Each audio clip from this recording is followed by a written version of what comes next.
విశాఖ గాంధీ విగ్రహం దగ్గర ఎమర్జెన్సీ కంగనా రాయ్ నటించిన సినిమాని అడ్డుకోవడం సరికాదంటూ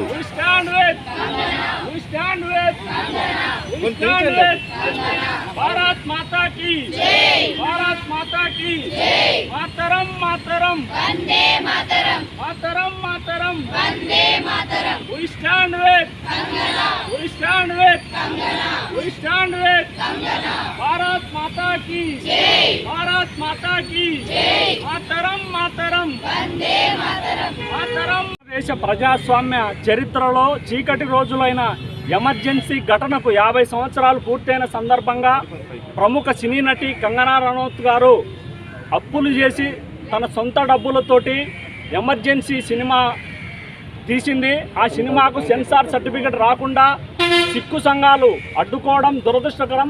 నిజానికి సిక్కు సంఘాలు అడ్డుకోవాల్సింది ఈ మధ్య జరిగిన పార్లమెంట్ ఎన్నికల్లో పంజాబ్లో 1,00,000 ఓట్లకు పైగా మెజారిటీతో గెలిచినటువంటి ఖలిస్తానీ తీవ్రవాది ఎంపీలను గెలవకుండా అడ్డుకోవాలి.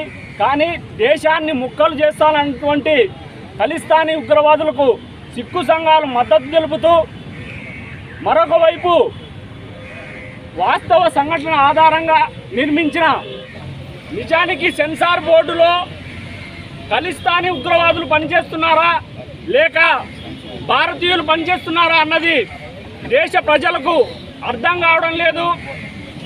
నాడు ఇందిరాగాంధీ అధికార దాహంతో ఎమర్జెన్సీ విధించి చేపట్టిన నిరంకుశ పాలన నేటి తరానికి తెలియజేయడం కోసం కంగనా రనౌత్ గారు చాలా ధైర్యం చేసి ఎమర్జెన్సీ సినిమాను తీయడం నిజంగా అభినందనీయం. యావత్ మహిళా లోకం కూడా ఈ సినిమా విడుదలయ్యేంత వరకు కంగనా రనౌత్ గారికి మద్దతుగా నిలవాలని జనజాగరణ సమితి విజ్ఞప్తి చేస్తుంది.